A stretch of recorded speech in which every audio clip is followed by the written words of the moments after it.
فلسطین کی آزادی کا مشن، یہودیوں کو قدم قدم پر دھول چٹانے والا، اکیلا ہی عالم کفر سے ٹکرانے کا حوصلہ رکھنے والا، پاک دھرتی کا ایک عظیم مجاہد، کفر پر لاوے کی طرح برسنے والے اس مجاہد کی طویل داستان سننے کے لیے چینل کو سبسکرائب کیجئے اور ویڈیو کو لائک کیجئے۔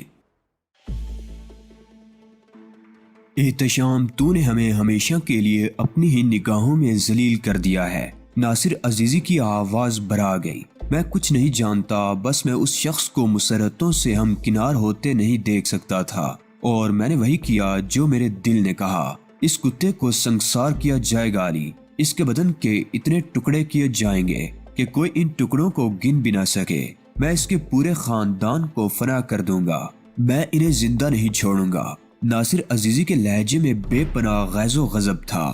میرے ہونٹوں پر پھیکی سی مسکراہٹ پھیل گئی۔ نہیں ناصر صاحب، نہیں، اسے چھوڑ دیجئے، اس کا کوئی قصور نہیں ہے، یہ جذباتی ہے، پاگل ہے۔ اس احمق نے بلا وجہ تہذیب کی زندگی لے لی۔ ارے پاگل، ہم تو خود نہیں چاہتے تھے۔ چلو کوئی حرج نہیں ہے۔ ہاں فاخرہ، یہ مسعود اور عائشہ مجھے نہیں نظر آئے، وہ چلے گئے۔ فاخرہ نے کہا۔ کہاں؟ میں نے چونک کر پوچھا۔ ایکوائن۔ عائشہ کی حالت بے حد خراب ہو گئی تھی، اس پر شدید دورہ پڑا تھا۔ مسعود مجبوراً اسے لے گیا۔ اس کا خیال تھا کہ تمہارے ہوش میں آنے کے بعد اور تمہاری کیفیت دیکھ کر اس کی حالت اور خراب ہو جائے گی، اس لیے وہ اسے لے گیا۔ میں فاخرہ کے ساتھ کوٹھی پہنچ گیا۔ یہ عمارت میں نے تہذیب کے لیے خریدی تھی، لیکن فاخرہ کے ساتھ میں اپنی خوابگاہ میں داخل ہو گیا۔ بات یہ ہے فاخرہ کہ میں عملی دنیا کا انسان ہوں۔ فلسطینیوں کے لیے کام کرتے ہوئے میں نے موت کو بارہا بہت قریب سے دیکھا ہے۔ جو لوگ خود میرے ہاتھوں فنا ہوئے ہیں، مجھے ان کی تعداد بھی نہیں معلوم۔ انہیں قتل کرتے ہوئے میرے دل میں کبھی رحم کے جذبات نہیں ابھرے، کیونکہ وہ میرے مشن کے دشمن تھے۔ تہذیب کو بھی کسی ایسے ہی دشمن نے قتل کیا ہوگا جسے اس قتل سے کچھ فائدے حاصل ہوں گے۔ میرے دشمن مجھے بھی تو نقصان پہنچا سکتے تھے، انہیں اس کا حق حاصل ہے۔ انہوں نے مجھے چوٹ دے دی۔ ہاں یہ تو بتاؤ وہ کون ہے؟ ایک نیم خبتی نوجوان ہے، پولیس کی تحویل میں ہوگا؟ میں نے سرسری انداز میں پوچھا۔ نہیں، اسے تنظیم نے اپنے قبضے میں لے لیا ہے، پولیس کے حوالے نہیں کیا۔ نہیں، اسے خفیہ طور پر غائب کر دیا گیا ہے، پولیس اسے تلاش کر رہی ہے۔ شاید تم سے بھی پوچھ گچھ ہو، مگر ایسا کیوں کیا گیا ہے؟ ہمیں اس کی زبان کھلوانی ہے۔ پولیس اس سے کوئی بھی بیان لے سکتی تھی اور اس کا تحفظ کر سکتی تھی، تو کیا اس نے زبان کھول دی؟ وہ بے ہوش ہے، فاخرہ نے کہا۔ اس پر تشدد کیا گیا ہوگا، میں نے کہا۔ بس اسی وقت جب اسے گرفتار کیا گیا تھا، وہ وہی لوگوں کے ہاتھوں زخمی ہو گیا تھا۔ بیچارہ بڈ، کیا خیال ہے فاخرہ؟ بڈ کے پاس چلے؟ اس وقت نہیں علی، دیکھو رات کے 1:45 بج رہے ہیں۔ فاخرہ نے کہا۔ ہاں صبح چلیں گے۔ تم لائن آف کروزل کب جا رہی ہو؟ میں نے 1 ماہ کی چھٹی لے لی ہے۔ دراصل فاخرہ، میری ذہنی کیفیت کافی خراب ہے۔ اگر بار بار مجھے تہذیب یاد دلائی جاتی رہی تو میں اسے نہ بھول سکوں گا، اس لیے میں تنہائی چاہتا ہوں۔ تم بلا وجہ میرے لیے وقت ضائع کرو گی، تم واپس چلی جاؤ۔ اتنی جلدی نہیں ہے علی، اور تم اطمینان رکھو، میں تمہیں زیادہ پریشان نہیں کروں گی۔ یہ بات نہیں فاخرہ، دراصل میں اس ماحول سے خوف زدہ ہوں، میں شاید اسے برداشت نہ کر پاؤں گا۔ میں ایک عملی انسان ہوں، عمل کو زیادہ اہمیت دیتا ہوں، اور یہاں سب سوگوار ہو گئے ہیں۔ میں جانتا ہوں یہ لوگ ابھی ایک عرصے تک نارمل نہیں ہو سکیں گے، مجھے ہمدردی کی نگاہوں سے دیکھا جائے گا، مجھے بہت عجیب محسوس ہوگا، بے حد عجیب۔ میں کوشش کروں گی یہ سب کچھ نہ ہو، پلیز یہ ضرور کرو، میں نے کہا، اور فاخرہ خاموش ہو گئی۔ رات بہت زیادہ بیت چکی تھی۔ فاخرہ کو میں نے سونے کے لیے مجبور کر دیا اور پھر خود باہر نکل آیا، درختوں کے پاس پہنچ گیا، تہذیب کو یاد کرتا رہا۔ پھر جب نیند آئی تو وہی گھاس پر لیٹ کر سو گیا۔ جاگا تو سورج سر پر چمک رہا تھا۔ فاخرہ مجھ پر کچھ فاصلے پر گھاس پر بیٹھی ہوئی تھی۔ ہیلو علی، ہیلو، میں نے بھاری آواز میں کہا۔ اٹھو، آؤ غسل کر لو۔ ناشتے پر فاخرہ نے مجھے بتایا کہ قاتل ہوش میں آ گیا ہے، اور بڈ بھی۔ ڈاکٹر نے کہا ہے کہ اب بڈ کی حالت خطرے سے باہر ہے۔ گڈ، ایک اچھی خبر سنائی ہے تم نے۔ قاتل سے ملو گے علی؟ ہاں، اس نے زبان کھولی؟ ابھی اس سے گفتگو نہیں کی گئی، فاخرہ نے بتایا۔ تم فون پر ان لوگوں کو اطلاع دے دو جن کی تحویل میں قاتل ہے کہ ابھی اس سے گفتگو نہ کریں۔ میں خود اس سے بات کروں گا۔ ٹھیک ہے، میں اطلاع دے دوں گی، فاخرہ نے کہا، اور پھر اس نے میری ہدایت پر عمل کیا۔ واپس آ کر اس نے مجھے بتایا کہ وہ لوگ میرا انتظار کر رہے ہیں۔ تب پھر چلو فاخرہ، میں نے کہا، تم لباس وغیرہ تبدیل کر لو علی۔ ہاں، بس چند منٹ لگیں گے۔ لباس تبدیل کر کے باہر نکلا تو فاخرہ ناصر عزیزی سے باتیں کر رہی تھی۔ ہیلو علی، ناصر صاحب نے آگے بڑھ کر مجھ سے مصافحہ کیا۔ ابھی فاخرہ سے تمہارے بارے میں ہی گفتگو ہو رہی تھی، آپ ہمارے ساتھ چلیں گے؟ ہاں ضرور، میں تم سے یہی درخواست کرنے والا تھا، تم پسند کرو گے علی؟ عزیزی صاحب بولے، آپ لوگ ضرورت سے زیادہ تکلف کرتے ہیں، مجھے شرمندگی ہوتی ہے، آؤ چلیں فاخرہ۔ راستے میں ناصر صاحب بولے، تم واقعی ایک عظیم مجاہد ہو بیٹے، خداوند عالم نے تمہیں بہترین صلاحیتوں سے نوازا ہے، جس صبر کا مظاہرہ تم نے کیا ہے وہ بے مثال ہے، لوگ اس پر اشش کر رہے ہیں۔ میں نے کوئی جواب نہیں دیا، فاخرہ ڈرائیونگ کر رہی تھی۔ تھوڑی دیر کے بعد ہم لوگ ایک اجنبی عمارت تک پہنچ گئے۔ عمارت کے برآمدے میں مسلح افراد موجود تھے۔ فاخرہ نے ان سے گفتگو کی اور آگے بڑھ گئی۔ اندر چند اور لوگوں سے ملاقات ہوئی، پھر مجھے فاخرہ اور ناصر عزیزی کو اس کمرے میں لے جایا گیا جہاں قیدی موجود تھا۔ اس کے پیروں میں بیڑیاں پڑی ہوئی تھی، ہاتھ آزاد تھے اور وہ ایک کرسی پر بیٹھا ہوا تھا۔ پیشانی اور رخسار پر ٹیپ چپکے ہوئے تھے، ایک آنکھ نیچے سے نیلی پڑی ہوئی تھی۔ ہم تو یہ سب کچھ خود نہیں چاہتے تھے، ہمارے ذہن میں تو تم لوگوں کے لیے آگ سلگ رہی تھی، ہماری تو یہی خواہش تھی اور ہم نے یہی فیصلہ کیا تھا کہ جب تک فلسطین کا ایک ایک باشندہ اپنی چھت کے نیچے واپس نہیں پہنچ جائے گا، ہم اپنی خوشیوں کا آغاز نہیں کریں گے، اور وہ بھی اس کے لیے تیار تھی۔ اس نے ہمیشہ خلوص دل سے یہی کہا تھا کہ وہ انتظار کرے گی اس وقت کا جب ہم اپنے مقصد میں کامیاب ہو جائیں گے، جب ایک ایک فلسطینی کو اس کی خوشیاں نصیب ہو جائیں گی۔ لیکن یہاں کچھ لوگوں نے اپنی محبتوں کے ساتھ ہمیں بھی فنا کر دیا۔ ہم لوگ یہ خود نہیں چاہتے تھے، احتشام اصغری، خدا کی قسم ہم لوگ یہ خود نہیں چاہتے تھے۔ اس وقت میرے لیے جذبات پر قابو پانا مشکل ہو رہا تھا۔ نہیں ناصر صاحب، نہیں، اس شخص کو میں کوئی سزا نہیں دے سکتا، میں اسے موت کی سزا نہیں دے سکتا۔ آپ اس کے ساتھ جو سلوک چاہیں کریں، لیکن اس میں میری مرضی شامل نہیں ہوگی۔ ٹھیک ہے احتشام، ٹھیک ہے، لیکن تیری منیبہ کو ہم لوگوں میں سے کسی نے قتل نہیں کیا تھا۔ اگر تو میری تہذیب کو زندہ رہنے دیتا تو تیرا احسان ہوتا، لیکن تو نے یہ احسان مجھ پر نہیں کیا۔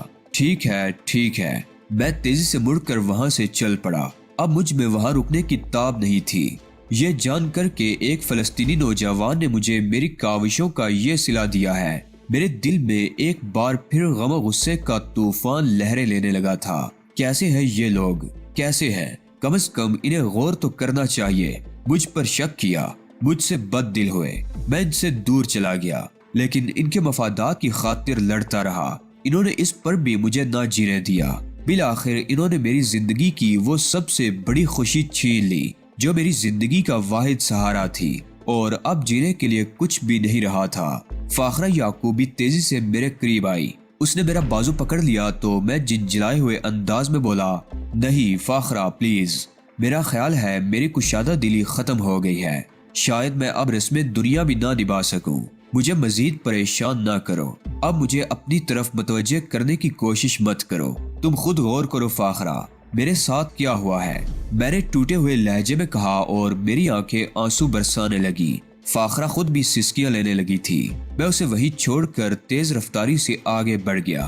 ناصر عزیزی صاحب نے میرے پیچھے لپکنے کی کوشش کی تھی، لیکن میں نے اپنی رفتار بڑھا دی اور پھر میں اس عمارت سے باہر نکل آیا۔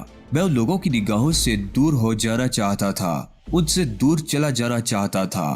میں برق رفتاری سے چلتا ہوا شہر کی بھیڑ میں گم ہو گیا۔ فاخرہ یا ناصر عزیزی صاحب مجھے تلاش نہیں کر سکے تھے۔ کافی دور نکلنے کے بعد میں ایک ریستوران میں پہنچ گیا۔ ریستوران میں ایک گوشے کی میز تلاش کر کے بیٹھ گیا اور اپنے لیے کافی منگوا لی۔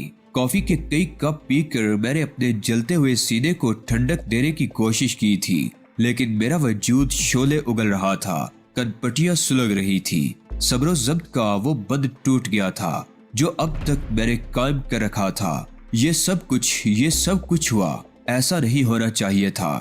جن لوگوں نے یہ سب کچھ کیا ہے انہوں نے مجھ پر ظلم کیا، وہ میرے بارے میں اس قدر اختیار نہیں رکھتے تھے۔ میں تو خود ہی ان سے دور ہو گیا تھا، اپنی الگ دنیا بسا لی تھی۔ میں خود ہی جو کچھ بھی میرے بس میں تھا وہ کر رہا تھا، لیکن اس کے بعد انہوں نے یہ سب کچھ کیوں کیا؟ میری آخری پونجی بھی چھین لی۔ ہاں، انہی سب لوگوں نے مل کر مجھے لوٹ لیا تھا۔ بیروت نائٹ کلبوں اور شراب خانوں کا شہر، جلتے ہوئے ذہنوں کو سکون دینے کے لیے یہاں بے شمار عارضی سہارے موجود تھے، لیکن میں اپنے دل کو ان کی طرف مائل نہ کر سکا۔ میں اس اعتماد کو کھونا نہیں چاہتا تھا جو میرے اور خدا کے درمیان قائم تھا۔ میں جان بوجھ کر جذبات کے ہاتھوں بھٹک کر ان راستوں پر نہیں نکلنا چاہتا تھا جو بھر طور برائی کے راستے تھے، لیکن اپنی اس رہائش گاہ میں جانے کا یہ مطلب تھا کہ ایک بار پھر مجھے انہی تمام لوگوں سے ملنا پڑے گا، ان کی فضول باتیں سننا پڑے گی۔ لیکن یہ سب کچھ میرے لیے ممکن نہیں تھا، اب قطعی ممکن نہیں تھا۔ میں ان سے خاصا برگشتہ ہو گیا تھا۔ نہیں، میں اپنی رہائش گاہ میں نہیں جاؤں گا، قیام کے لیے کسی اور ہی جگہ کا بندوبست کرنا پڑے گا۔ میں بیروت سے چلا جاؤں گا، نکل جاؤں گا یہاں سے، میں نے سوچا، اور اس کے بعد ایک ہوٹل کا انتخاب کر لیا جو اتفاقیت طور پر ہی میرے سامنے آ گیا تھا۔ میں اپنی قیام گاہ کے لیے اس ہوٹل میں ایک کمرہ حاصل کرنے چل پڑا، اور چند ہی لمحے بعد مجھے اس میں کامیابی حاصل ہو گئی۔ میرے پاس دولت کے انبار تھے، بینکوں میں میرا اتنا سرمایہ محفوظ تھا کہ اگر میں چاہتا تو ساری زندگی بیروت میں ایک معزول شہنشاہ کی حیثیت سے گزار سکتا تھا۔ میں اپنے کمرے کے آرام دہ بستر پر لیٹ کر سوچنے لگا کہ یہ سرمایہ میرے کس کام آئے گا، اس سرمایہ کا میں کیا کروں گا، اب کس کے لیے مجھے خوشیاں درکار ہیں، میری اپنی ذات کی اب کیا حیثیت رہ گئی ہے، اور کیا میں اپنے مشن کے سلسلے میں اتنا ہی مخلص رہ سکوں گا جتنا کہ تھا؟ کیا یہ لوگ ناسپاس نہیں ہیں؟ میں سوچتا رہا اور ذہن سلگتا رہا۔ تہذیب کا معصوم سراپا میرے تصور کو روشن کرتا رہا۔ تہذیب، آہ تہذیب، ان لوگوں نے تیرے ساتھ بہت ظلم کیا ہے۔ میں اس واقعے کو کبھی فراموش نہیں کر سکوں گا، کبھی نہیں بھول سکوں گا۔ میں بلک بلک کر رونے لگا، اور اب تک میرے ذہن پر جو بوجھ تھا آنکھوں سے آنسوؤں کی شکل میں بہنے لگا۔ میرا تکیہ بھیگ گیا تھا، میں تڑپ رہا تھا، کرب سے، اذیت سے۔ بہت دیر تک میں روتا رہا، پھر اپنی جگہ سے اٹھا غسل خانے میں گیا، ٹھنڈے پانی کا شاور کھولا اور پھر اس کے نیچے بیٹھ گیا۔ بیٹھا رہا، میرے ذہن پر مدہوشی کی سی کیفیت طاری تھی، اور اسی مدہوشی کے عالم میں شاور کے نیچے بیٹھا ہوا تھا۔ کافی دیر گزر گئی، جب بے حساب پانی میرے سر کے اوپر سے بہہ گیا تو میں وہاں سے نکل آیا۔ میرے جلتے ہوئے وجود کے لیے کہیں بھی سکون نہیں تھا، کوئی بھی جگہ ایسی نہیں تھی جو تھوڑی دیر کے لیے مجھے اپنی آغوش میں لے کے دنیا مافیا سے بے خبر کر دے، یا کم از کم تھوڑی دیر کے لیے تہذیب کی یاد سے ہی نجات دلا دے۔ تہذیب کی یاد تو میں شاید زندگی کے آخری لمحے تک نہ بھول سکوں، لیکن خود کو سنبھالنا ضروری تھا۔ اس طرح تو میں پاگل قرار دیا جاؤں گا، اور میں پاگل نہیں بننا چاہتا تھا۔ میرے معبود، سکون، سکون دے مجھے میرے معبود۔ میری آواز آنسوں میں ڈوبی ہوئی تھی، اور میں رو رہا تھا۔ دفعتاً فضا دھماکوں کی آواز سے لرز اٹھی، بے شمار دھماکے، خوفناک دھماکے۔ دھماکوں کی یہ آوازیں بہت دور سے ابھر رہی تھی، لیکن صاف سنی جا سکتی تھی۔ میں نے اپنے آپ کو سنبھالا، اٹھا اور باہر نکل آیا۔ پتہ نہیں میرا حلیہ کیا ہو رہا تھا۔ لوگ ایک دوسرے سے استفسار کرتے پھر رہے تھے۔ پھر کسی نے بتایا کہ شتیلا کیمپ پر بمباری کی جا رہی ہے، اسرائیلی جہاز شتیلا کیمپ کو نیست و نابود کر رہے ہیں۔ میرے دماغ میں ایک عجیب سی کیفیت پیدا ہو گئی۔ لاکھوں مظلوم بچوں اور عورتوں کی چیخیں میرے کانوں میں ابھرنے لگی، اور نہ جانے کیوں میرے ذہن میں کچھ تبدیلیاں رونما ہوئی۔ مجرم ایک تھا، صرف ایک، وہ جس نے اپنی دیوانگی میں مجھے خاک میں ملا دیا۔ لیکن یہ معصوم آوازیں، یہ تڑپتے بلکتے لوگ، کیا یہ سب مجرم تھے؟ نہیں، مجرم تو صرف ایک تھا، وہ جس نے اپنا نام احتشام اصغری بتایا تھا۔ ہاں، بے شک اس کی حالت مجھ سے الگ نہیں ہوگی۔ جب اس کی مریبہ نے دم توڑا ہوگا، وہ دیوانہ ہو گیا ہوگا، لیکن کیا وہ قابل سزا ہے؟ شاید نہیں۔ لیکن یہ دھماکے مجھے بے چین کر رہے تھے۔ لیکن شتیلا کیمپ پہنچنا آسان کام نہیں تھا، راستے بند کر دیے گئے تھے۔ دوسری صبح وہاں جانا میرے لیے مشکل نہ ہوا۔ جو تباہی اور بربادی پھیلائی گئی تھی وہ میری نگاہوں کے سامنے تھی۔ وہی سب کچھ ہوا تھا جو میں نے سوچا تھا، اور نہ جانے کیوں ایک بار پھر میرے دل میں ان کی محبت امڑ آئی، اور میں ان کی دلداریوں میں مصروف ہو گیا۔ ہاں، اسی میں سکون تھا۔ یہ سب مجھے میرے اپنے لگ رہے تھے، کوئی بھی تو غیر نہیں تھا، ایک بھی تو اجنبی نہیں تھا۔ ایک بوڑھی عورت کو میں نے سہارا دیا تو وہ خوفزدہ لہجے میں بولی، نہیں، خدا تجھے زندہ رکھے، مجھے پڑا رہنے دو، مجھے ہاتھ مت لگا۔ بوڑھی کی دونوں ٹانگیں ریزہ ریزہ ہو گئی تھی، گوشت کے لوتھڑے خون میں ڈوبے لٹک رہے تھے، لیکن وہ ہوش میں تھی، زندہ تھی۔ میں اسے اٹھا کر وہاں لے گیا جہاں زخمیوں کی مرہم پٹی کی جا رہی تھی۔ برا کیا تو نے، برا کیا اے خدا، یہ میرا بیٹا نہیں ہے، تو جانتا ہے میں نے اسے جنم نہیں دیا، اسے زندہ رکھنا، اسے سلامت رکھنا۔ ڈاکٹر نے مجھے بتایا کہ بوڑھی کے دونوں پاؤں مفلوج تھے، بقیہ جسم سے ان کا رابطہ منقطع ہو چکا تھا، ان کی ہڈیوں کے کچل جانے کے اثرات اس کے بقیہ بدن پر نہیں تھے، تاہم اب ان کو کاٹنا بہت ضروری ہے۔ ڈاکٹروں نے بوڑھی عورت کے پاؤں کاٹ دیے، میں نے اسے اپنی ماں قرار دیا تھا۔ شتیلا کیمپ میں امدادی کارروائیاں ہو رہی تھی، تنظیم کے ارکان تندہی سے کام کر رہے تھے۔ بہت سے شناساؤں کو میں نے دیکھا، لیکن میں ان کی نگاہوں سے بچتا رہا تھا۔ میں نے بوڑھی کے جھونپڑے میں پناہ لی تھی جو بمباری سے بچ گیا تھا۔ مجھے وہاں 5 دن گزر گئے۔ ایک صبح ڈاکٹر نے بوڑھی کو مرہم پٹی کرتے ہوئے کہا، تمہارے بیٹے نے بر وقت تمہارا علاج کرا کے تمہاری زندگی بچا لی ہے، بہت اچھا ہے تمہارا بیٹا۔ بوڑھی نے ڈاکٹر کا گریبان پکڑ لیا، اس پر جنونی کیفیت طاری ہو گئی تھی۔ مت بکواس کرو ڈاکٹر، وہ میرا بیٹا نہیں ہے، وہ صرف میرا محسن ہے، اسے مت کوسو ڈاکٹر، اسے میرا بیٹا مت کہو، وہ مر جائے گا۔ بمشکل تمام ڈاکٹر نے اس سے گریبان چھڑایا تھا۔ کیا میں تمہارے بیٹے کی مانی نہیں ہوں ماں؟ تم اتنی سنگ دل ہو کہ مجھے بیٹا بھی نہیں کہہ سکتی۔ بوڑھی بلک بلک کر رو پڑی، ایسا مت کہہ لڑکے، ایسا مت کہہ، تو میرا بیٹا نہیں ہے۔ میرے 8 بیٹے تھے، ایک سے ایک کڑیل جوان، لیکن میری بدنصیبی انہیں کھا گئی۔ میں ایک بدنصیب ماں ہوں، ایک ہی بچ جاتا، مجھے ماں کہنے والا کوئی نہیں ہے، کوئی نہیں ہے۔ میں خوفزدہ ہوں اپنی بدنصیبی سے، جانتی ہوں کہ کوئی مجھے ماں کہے گا تو مر جائے گا، اس لیے تو مجھے ماں نہ کہنا بیٹے، خدا کرے تو زندہ رہے، خدا کرے۔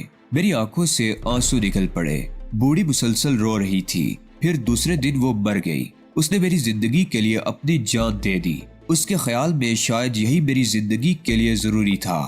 زخم بڑھنے لگے، زندگی رواں دواں ہو گئی۔ اپنے بارے میں کوئی فیصلہ نہیں کر سکا تھا، ابھی کچھ کرنے کو جی نہیں چاہتا تھا، لیکن کوئی مشغلہ تو ہونا چاہیے، کچھ تو کروں۔ میں نے بینکوں سے اپنا سرمایہ نکالنا شروع کر دیا۔ لاکھوں ڈالر کا پہلا عطیہ میں نے شتیلا کیمپ کی انتظامیہ کمیٹی کو دیا۔ مجھ سے میرا نام پوچھا گیا تو میں نے بتانے سے انکار کر دیا۔ نہیں، میں نام کی تشہیر نہیں چاہتا۔ میں نے جواب دیا، میں انہیں جانتا ہوں صابری صاحب، ایک نوجوان نے کہا جو اس کیمپ میں کام کرتا تھا۔ کون ہے یہ؟ علی یار خان۔ میرے نام کی تشہیر نہ کی جائے، ان سب کو آباد کر دو، کل میں اور رقم دوں گا، میں نے انہی کے لیے تو کمائی ہے۔ دوسرے دن میں نے پھر کئی لاکھ ڈالر انتظامی کیمپ کو دیے، اور ابھی وہی موجود تھا کہ فواد آ گیا۔ میں اسے دیکھ کر چونک پڑا تھا۔ میں صرف تمہارا دوست ہوں علی، اس نے کہا۔ معاف کرنا فواد، میں دوستوں کو بھول جانا چاہتا ہوں، اور اگر تمہارے دل میں میرے لیے کوئی بھی جگہ ہے تو میری مدد کرو، مجھے پریشان نہ کرو۔ تم ہم لوگوں کو نہیں بھول سکتے علی، بھول گئے ہو تو بتاؤ کہ اتنے بڑے عطیات ان بے گھروں کو کیوں دے رہے ہو؟ بتاؤ یہ بے پناہ دولت ان پر کیوں لٹا رہے ہو؟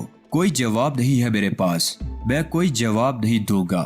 میں تیز قدموں سے چلتا ہوا وہاں سے نکل آیا، ایک ٹیکسی میں بیٹھ کر ہوٹل واپس چل پڑا۔ کمرہ بدستور میرے نام بک تھا۔ اپنے کمرے میں آ کر میں مسہری پر لیٹ گیا۔ فواد کے ساتھ میں نے ناروا سلوک کیا تھا، لیکن طبیعت ہی ایسی ہو رہی تھی، بس خود کو آزاد رکھنا چاہتا تھا۔ کسی کی کوئی پابندی مجھے قبول نہیں تھی، میں کسی سے کچھ نہیں سننا چاہتا تھا۔ رات ہو گئی تھی، ہوٹل کے فلور پر موسیقی لہریں لے رہی تھی، دل حسب معمول گھبرا رہا تھا، کوئی فیصلہ مشکل ہو رہا تھا، سمجھ میں نہیں آتا تھا کہ کیا کروں۔ دفعتاً بڈ کا خیال آیا اور میں اچھل پڑا۔ بڈ، جس کا تعلق تنظیم سے نہیں تھا، جو ایک بے لوث مخلص دوست تھا جس نے تہذیب کے قاتل کو گرفتار کیا تھا۔ میں اپنی ذہنی الجھنوں میں بڈ کو فراموش کر بیٹھا تھا۔ وہ بھولنے کی چیز نہیں تھا۔ غلطی ہو گئی، واقعی غلطی ہو گئی۔ میں اٹھ گیا، گو خاصی رات ہو گئی تھی اور اتنی رات گئے اسپتال جانے کی کوئی تک نہیں تھی، لیکن میں خود کو باز نہ رکھ سکا اور پھر ایک ٹیکسی نے مجھے اس اسپتال پر اتار دیا۔ اس وقت میرا خیال ہے مریض سو چکا ہوگا۔